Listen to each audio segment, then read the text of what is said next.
President Bola Ahmed Tinubu's student loan initiative is indeed working or not? What do you think? Let's find out. According to Nigerian Education Loan Fund, NELFUND, over 2.9 billion naira has been allocated and distributed as loans for tuition fees to more than 27,000 students across 19 higher education institutions in Nigeria. However, none of these institutions are located in the southeast, while at least one institution from each of the other 5 geopolitical zones is included. Now, the federal government agency has explained why there are no students of any Southeast higher institution among the beneficiaries of its loans disbursed so far. According to the agency, no institution from the region has responded to its request for verification of students for the disbursement. Now, joining us is the Managing Director, Nigerian Education Loan Fund, NELFUND, Akintunde Sawyer. Good morning, and thanks for joining us. Good morning. Thank you for having me in your studio. Good to have you. Let's, just start, of course, with the part of the conversation that is most popular now, which is the exclusion of, the alleged exclusion of the Southeastern universities. Why are you not giving money to the Southeast? So thank you for using the word allegation. It actually is an allegation. We're not excluding any part of this country from access to these loans. This is an equal opportunities project that seeks to attract people from every corner of this country. What has happened is that we have a process that we must follow. We are managing public funds first, and secondly, we can't force people to take loans. Thirdly, we need the cooperation of institutions for verification. So if you think about it, what we're doing, we've opened up a portal where there's no human intervention whatsoever. The portal doesn't know where you're from. Obviously, we capture some data around things like states of origin, but we don't use it for assessment. We use it to sort of ensure that we can track, that we're being an equal opportunities program. And essentially, when people approach the portal, if they apply for the loan, and if I fast track and say they become successful, we compile a list of those who have succeeded in getting the loan or having their loan approved, loan application approved. We send that list to the relevant institution for them to confirm that the list that indeed we are going to be, or the beneficiaries we're going to be paying on behalf of, are indeed their students. If we don't get a response, we are managing public funds. If we don't get a response, we don't disperse. It's that simple. Some parts of the country have been quicker at responding. Some institutions have been quicker at responding. This is completely agnostic. We don't interfere in that process. Okay, so what has gone on in the Southeast? Is it, you've not received a response from the institutions, or you've not received requests at all from students in the Southeast? So there are 2 issues here, or there are 2 things in that question. One is students from the Southeast study everywhere in the country. Yeah, well. Yeah. So we have students from the Southeast in institutions in the North, in the Southwest. Very true. Southeastern students are all over the country. Some of them are beneficiaries of this. The real issue we have here is that the institutions need to confirm to us that actually the students are theirs. There's another issue that precedes that. The way the system works is that we expect uploads of students, regardless of whether they're applying for the loan or not, from all institutions. It's those uploads that we match with the applications to do the initial verification. So where institutions have delayed providing accurate and complete uploads to us, it's delayed the process of their students being able to apply.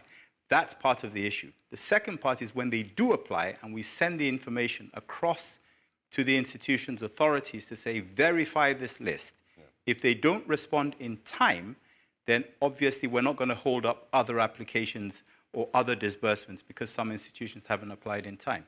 It's a simple case of we will disburse on a first-come, first-served basis according to the timetable of the institution. So what we're saying clearly in both situations is that it is the institutions from the Southeast in this case, because those from the Southeast are saying that they feel marginalized, but it is the institutions that are to blame.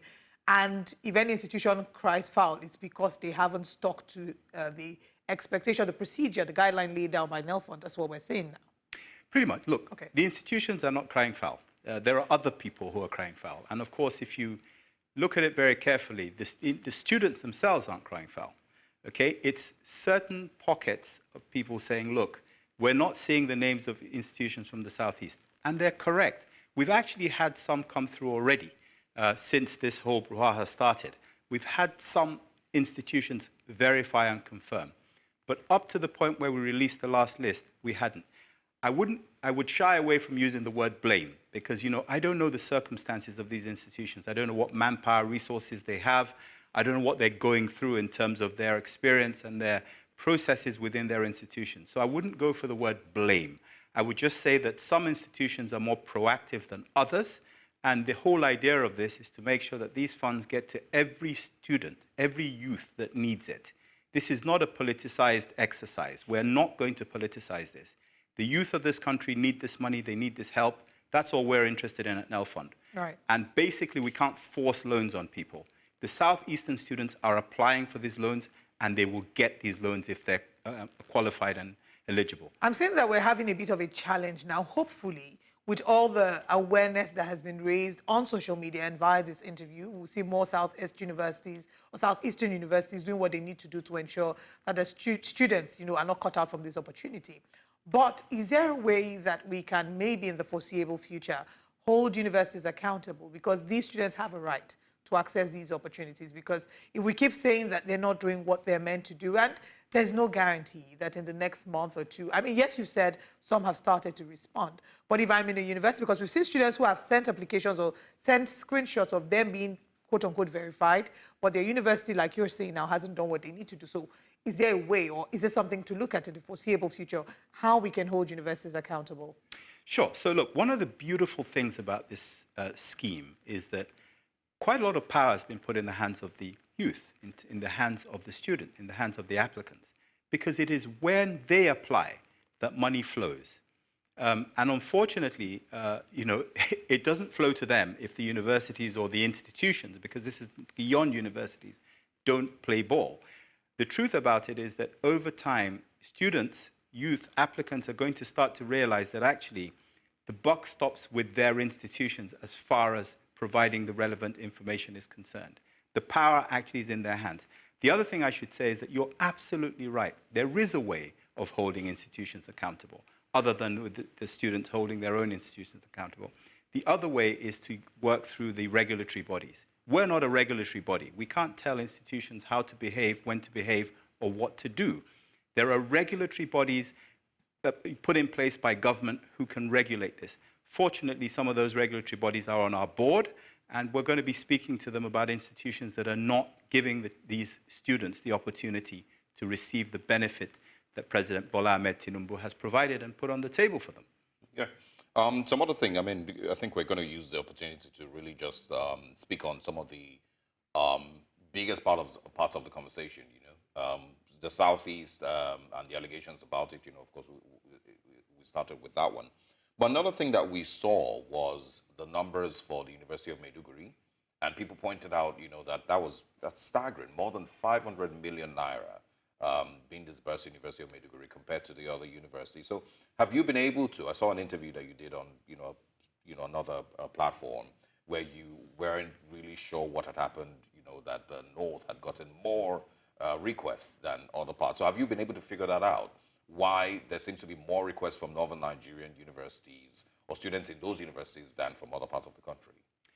I think it's really more to do with how proactive the student unions, the student bodies within these institutions, the lecturers, the leadership of the institutions, and the general attitude of how needy the institutions might be. You need to remember that there are institutions in this country who have suffered greatly from students wanting to study, wanting to pay their fees, but being unable to do that.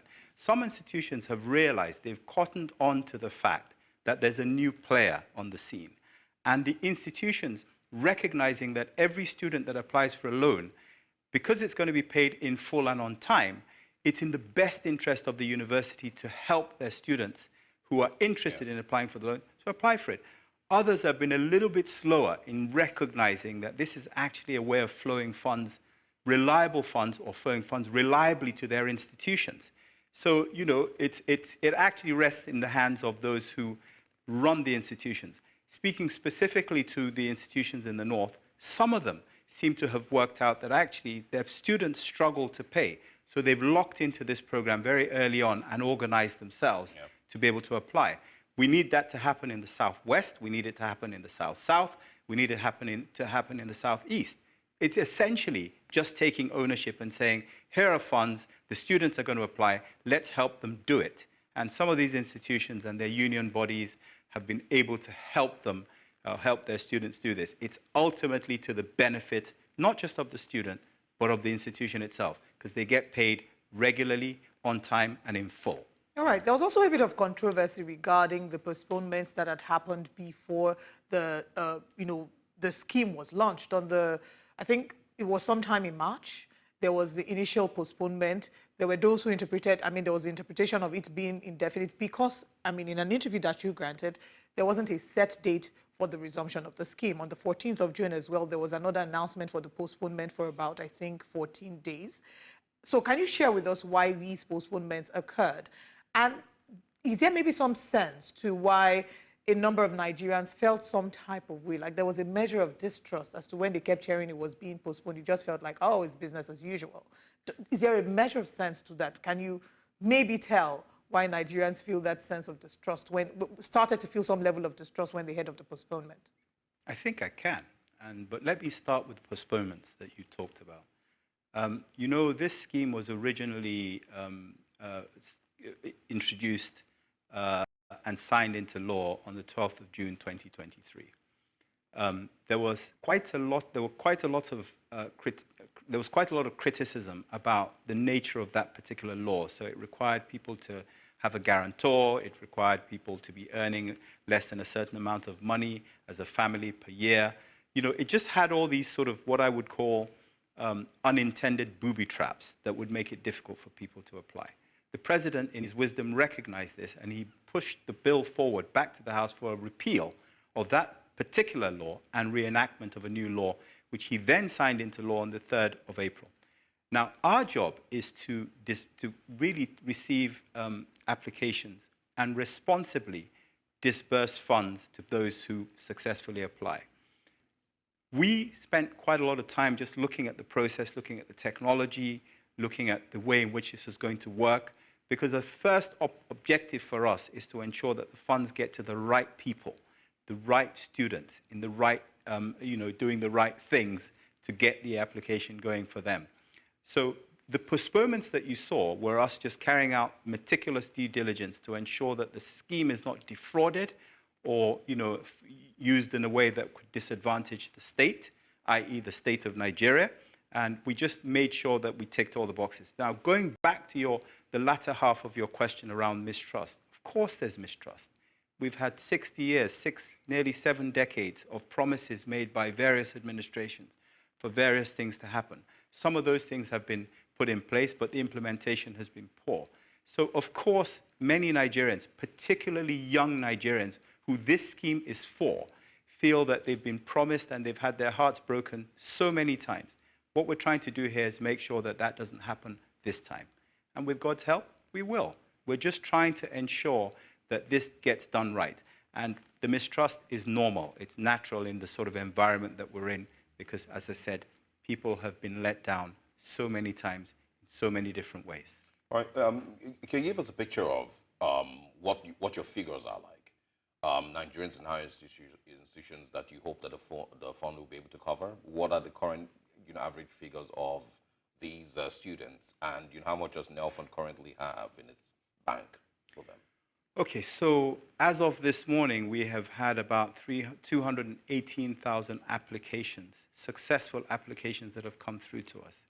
We've had about 304,000 registrations. These are people who have opened accounts with NELFUND with an intention of taking the loan. Our current exposure today, if we were to approve all of those 218,000 and pay out today, our current exposure or payment outbound would be 71 billion naira, which we have. The funds are there. We're ready to disburse, provided that the proper process of verification and authentication is followed. We've just received, the president just redirected from proceeds of crime another 50 billion which has already been dispersed and we have received. So, you know, we're exposed to 71 billion as we speak. That ties into 218,000 applications, which we have as of this morning. And we've got another 50 billion, and there are other funds to come.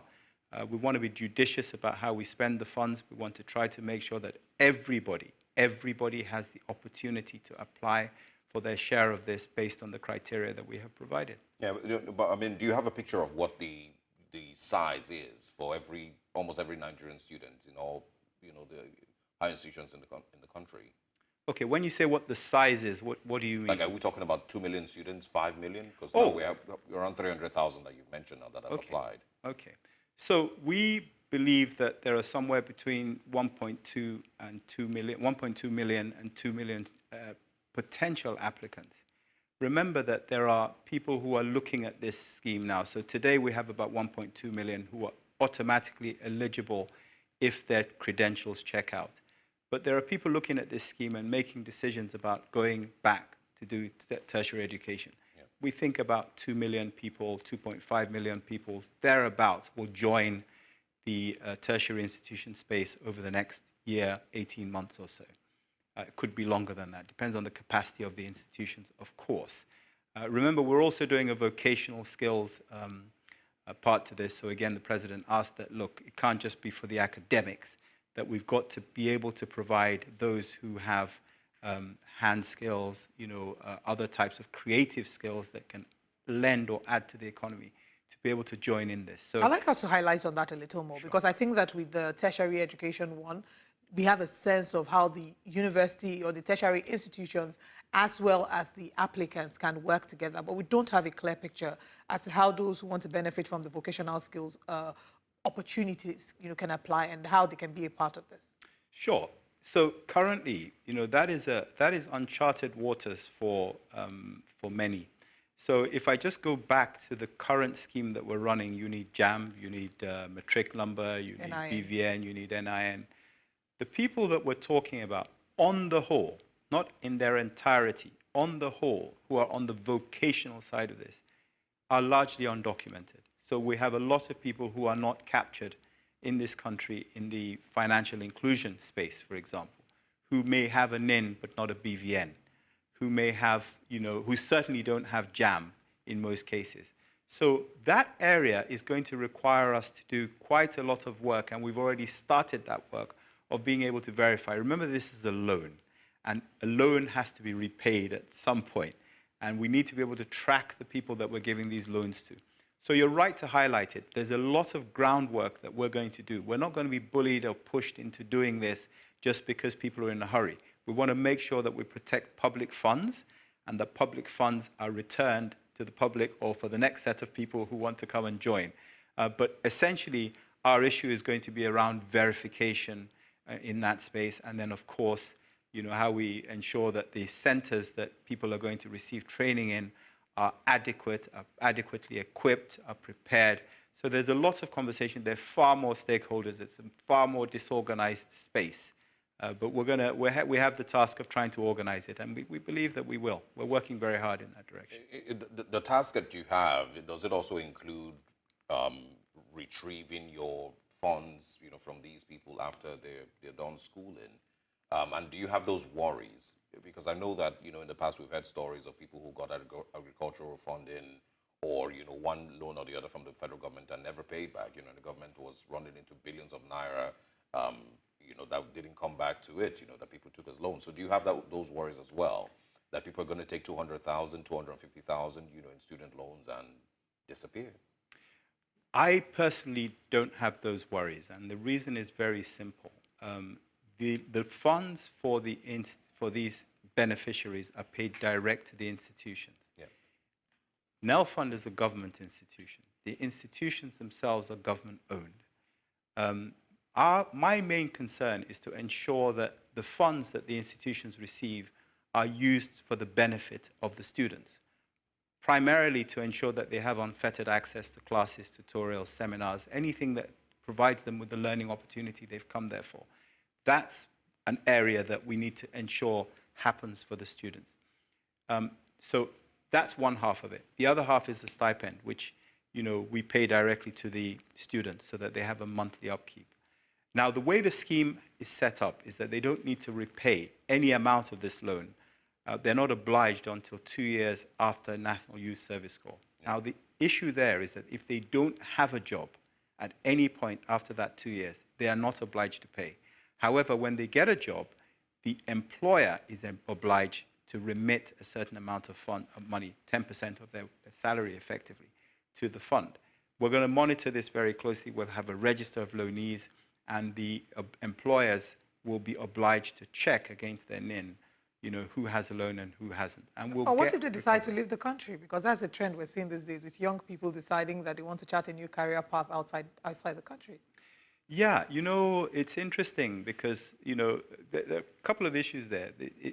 I could argue that people who are outside the country have more disposable income to pay their loans. The fact that people go outside the country doesn't mean they won't repay their loans. Whether they go outside the country or not, we're not sending anybody to arrest anybody. So whether they remain here or they go outside the country, the obligation, as I said, is not on them. We believe that, we have sufficient systems and agreements that will be in place to ensure that those who go to the countries that Nigerians normally go will find a situation, because of the agreements we will eventually reach with those countries and some of the employers in those countries, that if a certain individual has a loan with us, then there's an obligation for them to meet the responsibility of paying that loan back. So we're not really that worried about that, because we believe that we have sufficient checks in place to ensure that we get those funds So I think back. my final question would be, is there still time for universities and individuals to apply for the fund? And yes, we've spoken about it, we've heard you speak about it on several platforms, but it's important that we reiterate the process for application for this loan. So is it still open to students as well as universities, and how can they apply for it? Okay, so it's not so much open to universities, it's open to students.